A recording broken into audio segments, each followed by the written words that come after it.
नमस्कार विद्यार्थियों, श्रीमती मोहरी देवी तापड़िया कन्या महाविद्यालय जसवंतगढ़ के यूट्यूब चैनल पर एक बार पुनः आपका हार्दिक स्वागत और अभिनंदन है। मैं प्रवक्ता चंद्र प्रकाश गुर्जर। आज की क्लास हमारी बीए तृतीय वर्ष के छात्रों हेतु इतिहास विषय की होगी। इतिहास विषय के दौरान जो निरंतर विश्व इतिहास का हम अध्ययन करें, जिसके तहत अगर बात की जाए तो हम नेपोलियन सम्राट नेपोलियन तृतीय के बारे में पढ़ रहे हैं, जिसके द्वारा जो राजा बनने के पश्चात कौन कौन सी नीतियों का जो अनुसरण किया जाता है, जिसके तहत हमने पिछली क्लास में बात की थी। उसकी शिक्षा नीति के बारे में, किस तरीके से जो विद्यालयों पे उसके द्वारा नियंत्रण कर लिया जाता है, विश्वविद्यालयों पे उसके द्वारा नियंत्रण कर लिया जाता है, ताकि यहाँ से बुद्धिजीवियों का विरोध न बन पाए, क्योंकि बुद्धिजीवी कहाँ पाए जाते हैं, विश्वविद्यालयों में पाए जाते हैं। तो उस तरीके से जो शिक्षा नीति अपनाई जाती है, चर्च का जो दखल इसमें बढ़ जाता है और राजतंत्र के समर्थन में जो शिक्षा नीति का अनुसरण उसके द्वारा किया जाता है। उसी क्रम में आज बात करने वाले हैं उसकी आर्थिक नीति, किस तरीके की जो सम्राट बनने के पश्चात उसके द्वारा जो राजतंत्र की स्थापना कर दी जाती है, उसके पश्चात किस तरह की आर्थिक नीतियां उसके द्वारा अपनाई जाती है। अगर बात की जाए तो सम्राट के द्वारा जो नेपोलियन तृतीय है, उसके द्वारा जो फ्रांस की आर्थिक समृद्धि के लिए और उसके विकास के लिए जो कई तरह की जो नीतियां अपनाई जाती है, मूलतः ये चाहता था फ्रांस की जनता फ्रांस की जनता को अधिक से अधिक आर्थिक व सामाजिक लाभ पहुंचाना चाहता था, क्योंकि जिस तरीके से इसे पता था, जिस तरीके से मैंने उन पे जो नियंत्रण स्थापित किए हैं, उनकी राजनीतिक स्वतंत्रता का अपहरण इसके द्वारा कर लिया जाता है, तो उसकी क्षतिपूर्ति ये जो आर्थिक और सामाजिक लाभ पहुंचाकर करवाना चाहता था। इसी क्रम में उसके द्वारा जो फ्रांस में जो जिस तरह की आर्थिक नीति अपनाई जाती है, एक जो अर्थशास्त्री होते हैं और जो बुद्धिजीवी, उनकी नीतियों का, उनके विचारों का जो नेपोलियन तृतीय पे काफ़ी प्रभाव देखने को मिलता है। उनका नाम होता है सेंट साइमन। इनकी नीतियों और विचारों का प्रभाव काफ़ी हमें देखने को मिलता है किस पे, जो नेपोलियन तृतीय पे। अब इनका सेंट साइमन की जो विचारधारा थी, जिसके अनुसार उनका मानना था कि जनता को भौतिक समृद्धि के लिए आर्थिक साधनों, यातायात, परिवहन तथा शिक्षा का विकास करना राज्य का कर्तव्य है।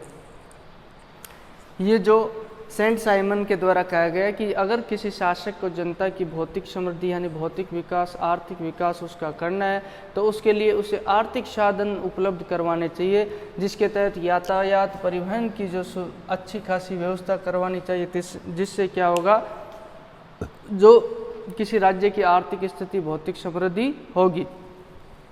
तथा शिक्षा का विकास करना चाहिए। अगर एजुकेशन डेवलप होगी तो उससे क्या होगा, जो जनता की आर्थिक समृद्धि होती है, उसका मानना था। इसके विचारों का बहुत प्रभाव था किस पे, सम्राट नेपोलियन तृतीय पे। अब इसके विचारों का अनुसरण करते हुए उसके द्वारा अपनी जो आर्थिक नीति अपनाई जाती। इसके अलावा जो इंग्लैंड की औद्योगिक क्रांति होती है, उसी वक्त बात की जाए, उस औद्योगिक क्रांति का भी उस पर बहुत प्रभाव था।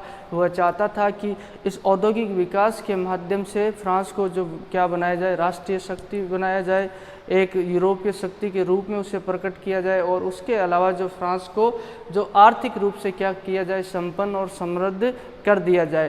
तो इसका नीति का ये औद्योगिक विकास भी करना चाहता। उसके अनुसार इन नीतियों का अनुसरण करते हुए उसके द्वारा जो आर्थिक नीति अपनाई जाती है। इस आर्थिक नीति के तहत पहले तो उसके द्वारा 1852 ईस्वी में एक बैंक खोला जाता है। कौन सा? क्रेडिट मोबिलियर। 1852 ईस्वी में क्रेडिट मोबिलियर बैंक की स्थापना कर दी जाती है। इस बैंक का क्या काम होगा? इस बैंक का काम होगा उद्योगों के लिए पूंजी की व्यवस्था करना, यानी कि जो व्यापारी वर्ग है, जो कोई व्यक्ति उद्योग करना चाहता है, उद्यमी है, उसको जो पूंजी की आवश्यकता होगी, उस पूंजी की उपलब्धता कौन करवाएगा? ये बैंक है, जो क्रेडिट मोबिलियर बैंक है। इसके माध्यम से उन्हें क्या मिल जाएगा? यहाँ से लोन मिल जाएगा और उनके द्वारा जो आसानी से उद्योग स्थापित कर लिए जाएंगे। इससे क्या होगा?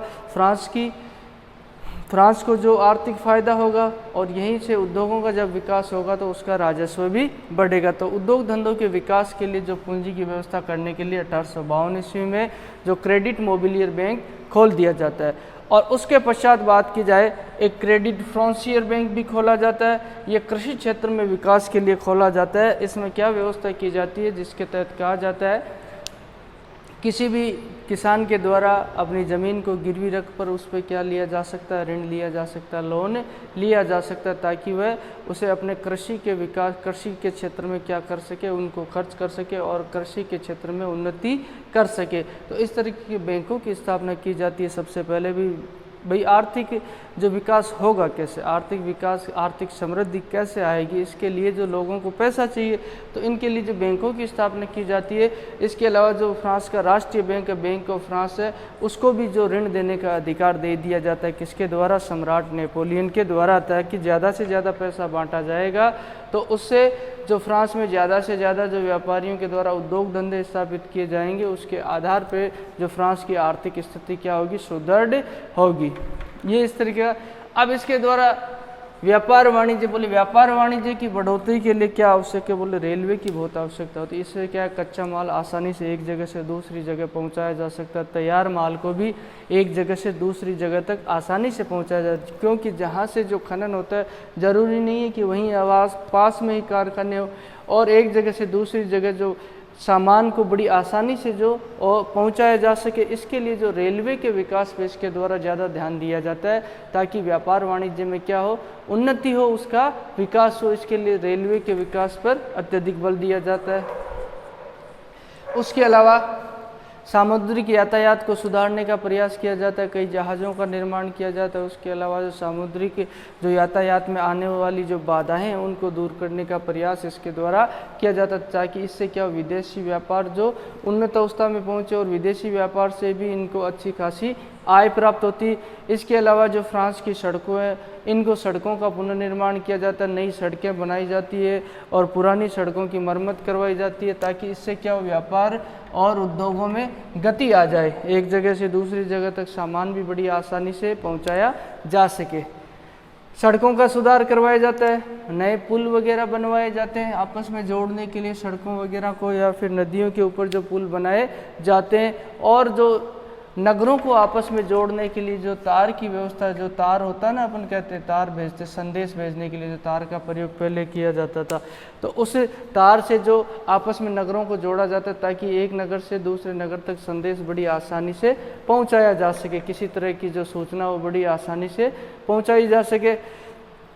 इस तरीके से जो उसके अलावा जो अनावश्यक टैक्स है, जो व्यापार में जो जिस तरीके से हमारे मोदी जी ने जीएसटी शुरू किया ना, गुड सर्विसेज टैक्स है, छोटे मोटे सारे टैक्सों को समाप्त करके जो एक ही टैक्स में समाहित कर दिया जाता है, उसी तरीके से जो अनावश्यक टैक्स थे जिनसे व्यापार में बाधा हो रही थी, और उनको हटाने का प्रयास यहाँ किया जाता है। अनावश्यक टैक्स है जो उसको समाप्त कर दिए जाते हैं, ठीक है। उसके अलावा जो विदेशी व्यापार है, देशों के साथ, अपने पड़ोसी देशों के साथ, जो यूरोपीय देशों के साथ व्यापार को प्रोत्साहन दिया जाता है, ठीक है, विदेशी व्यापार को बढ़ाने का प्रयास किया जाता है। अब इनसे उद्योग धंधों का विकास होता है। इन उद्योग धंधों के विकास से क्या होता है, एक जो श्रमिक वर्ग है, मजदूर वर्ग बन जाता है, तो उस मजदूर वर्ग को अपने समर्थन में करने का भी प्रयास नेपोलियन तृतीय के द्वारा किया जाता है, जिसके तहत वह स्वयं अपने आप को क्या कहता है कि मैं तो मजदूरों का सम्राट हूँ, यानी कि मजदूरों को राजा हूँ। तो ये बात कहते हुए जो मजदूरों को अपने पक्ष में करने का प्रयास किया जाता है। उसके अलावा मजदूरों को अपना संघ संगठन, पहले इनकी स्वतंत्रता नहीं थी, लेकिन इनको संघ संगठन बनाने की स्वतंत्रता दे दी जाती है।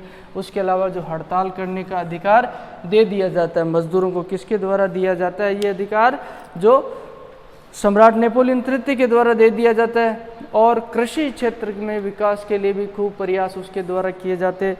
कृषि समितियों का गठन किया जाता है। कृषि क्षेत्र में विकास के लिए अगर बात की जाए तो कृषि समितियों का गठन कर दिया जाता है। ये कृषि समितियां अपने अपने क्षेत्रों में जो कृषि के विकास हेतु जो कार्य करेगी। उसके अलावा जो बंजर भूमि पड़ी है, जो बेकार भूमि है, उसे जो उपजाऊ बनाने के लिए या कृषि योग्य बनाने के लिए जो प्रयास किया जाता है, और कई बंजर भूमि को इसके द्वारा उपजाऊ बना दिया जाता है। और कृषि में विकास के लिए जो देहाती क्षेत्र, ग्रामीण क्षेत्रों, वहाँ पे क्या खोल दिए जाते हैं, कृषि विद्यालय खोल दिए जाते हैं। और फ्रांस में जो कई तरह के निर्माण, जो कई सुंदर सुंदर इमारतों के निर्माण इसके द्वारा करवाए जाते हैं, जिनमें से जो पेरिस में स्थित ओपेरा हाउस है सबसे प्रसिद्ध होता है, जिसका निर्माण इसके द्वारा किया जाता है। और फ्रांस में सुंदर जो बगीचे का निर्माण भी इसके द्वारा करवाया जाता है। तत्कालीन समय में यूरोप का सबसे सुंदर जो शहर है पेरिस को बना दिया जाता है।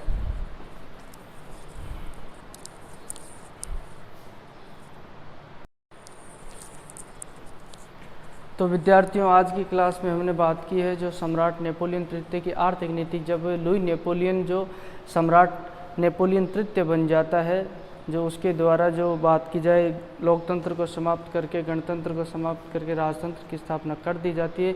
उसके पश्चात उसके द्वारा जो अपने शासन संचालन में जिन नीतियों का प्रयोग किया जाता है उसका हम जिक्र कर रहे हैं, जिसके तहत हमने आर्थिक नीति के बारे में बात की। आर्थिक नीति उसकी प्रभावित होती है सेंट साइमन से। ये एक अर्थशास्त्री होते हैं, विशेषज्ञ होते हैं, जिनका मानना होता है कि जो सम्राट को किसी राज्य की आर्थिक समृद्धि भौतिक समृद्धि के लिए क्या करना चाहिए तो उसके अनुसार ही ये कार्य करते हैं। इसके अलावा जो इंग्लैंड की औद्योगिक नीति होती है उससे प्रभावित होते हैं, जिसके तहत इनके द्वारा कई बैंकों की स्थापना की जाती है जो उद्योगपतियों को ऋण देने के लिए, और उसके अलावा जो कृषकों को ऋण देने के लिए, और उसके अलावा जो बैंक ऑफ फ्रांस है, जो फ्रांस का राष्ट्रीय बैंक, उसको भी ऋण देने का अधिकार दे दिया, ताकि लोगों को ज़्यादा से ज़्यादा पैसा होगा तो उससे क्या होगा, व्यापार वाणिज्य में तेज़ी आएगी। और इसी दौरान जो व्यापार वाणिज्य के विकास हेतु जो रेलवे का विकास इसके द्वारा करवाया जाता है, रेलवे का जाल बिछाया जाता है। उसके अलावा सामुद्रिक यातायात को सुधार किया जाता है, सड़कों कई तरह की सड़कें बनाई जाती है, नए पुल बनाए जाते हैं, और तार व्यवस्था उसको सुधारने का प्रयास किया जाता है, तथा अनावश्यक जो भी टैक्स होते हैं उनको समाप्त करते हुए विदेशी व्यापार को प्रोत्साहन दिया जाता है। उसके अलावा जो उद्योग धंधों के विकास से जो बात की जाए, ये मजदूर वर्ग पैदा हो जाता है, उसको अपने पक्ष में करने के लिए इसके द्वारा जो अपने आप को मजदूरों का सम्राट कहा जाता है, मजदूरों को संघ बनाने व हड़ताल करने का अधिकार दे दिया जाता है।